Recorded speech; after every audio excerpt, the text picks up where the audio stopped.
De retour sur la journée du e-commerce organisée par les Big Boss, et cette fois en ma compagnie, je suis avec Thérèse Duhameau de chez Rakuten. Alors Thérèse, bonjour, merci d'être avec moi déjà.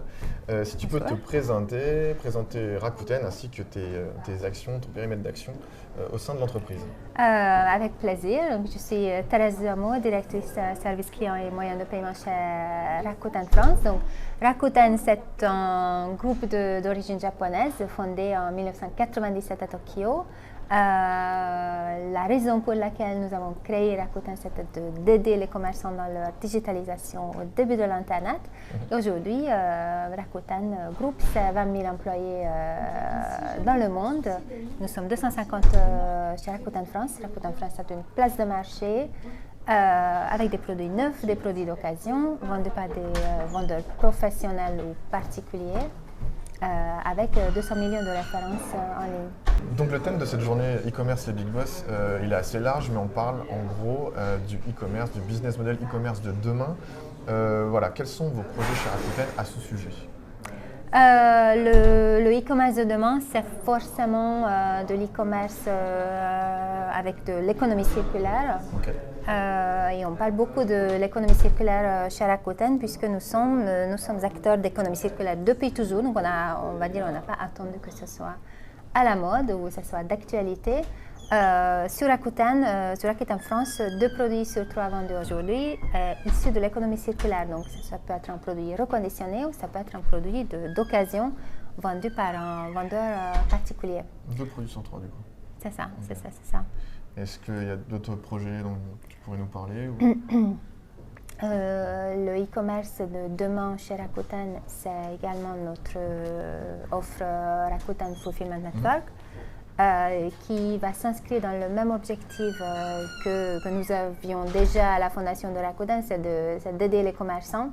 Donc on leur met à disposition tout un network d'entrepôts, de centres d'expédition, de centres de retour partout en Europe, dans le but de les aider pour qu'ils puissent se concentrer vraiment sur leur cœur de métier de vendre. Oui. Ce qui est leur travail, c'est de vendre, et nous, on s'occupe de la logistique. De tout le reste. Et quelles sont pour toi les prochaines étapes quand on parle du service client? Quand on parle de service client, je mène un projet de transformation globale depuis 3 ans sur le service client. Donc, c'est un projet qui se concentre sur la transformation des outils, des partenaires, de l'expérience, culture et approche client dans sa globalité. Donc dans ce cadre-là, là on rentre dans la période de préparation de pic.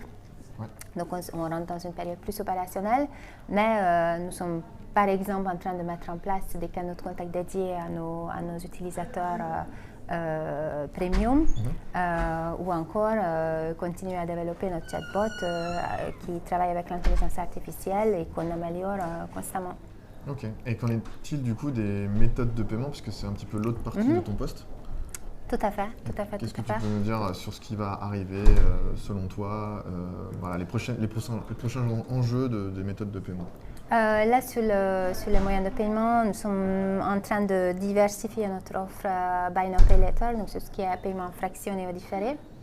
Également, ce que nous sommes en train d'étudier, c'est le virement instantané. D'accord. Qui peut, qu'on identifie un peu comme une piste future qui va se distinguer dans le e-commerce. Donc là, j'ai rencontré aujourd'hui plusieurs solutions qui proposent cette offre et c'est très intéressant, donc on va se pencher dessus. Bah justement, les prochaines questions étaient plus portées sur l'événement d'aujourd'hui. Qu'est-ce que tu es venu justement en participant à cet événement, en étant aussi de la conférence de ce matin? Est-ce que tu as eu des pistes intéressantes, des rencontres intéressantes? Qu'est-ce que tu peux nous dire sur ta journée? Oui, tout à fait. On est dans un domaine qui change tellement vite, oui. Où on est tellement obligé de suivre les actualités que même depuis la Winter Edition où je suis venue la dernière fois, effectivement, il y a des nouvelles personnes et des nouvelles solutions qui sont sur le marché. Donc, c'est très intéressant. Donc, j'ai pu effectivement identifier beaucoup de pistes qu'on va continuer à exploiter, pour les mois à venir. Et qu'est-ce que tu penses du concept, voilà, du speed dating? Est-ce que 7 minutes c'est largement suffisant ou est-ce que ça passe vite?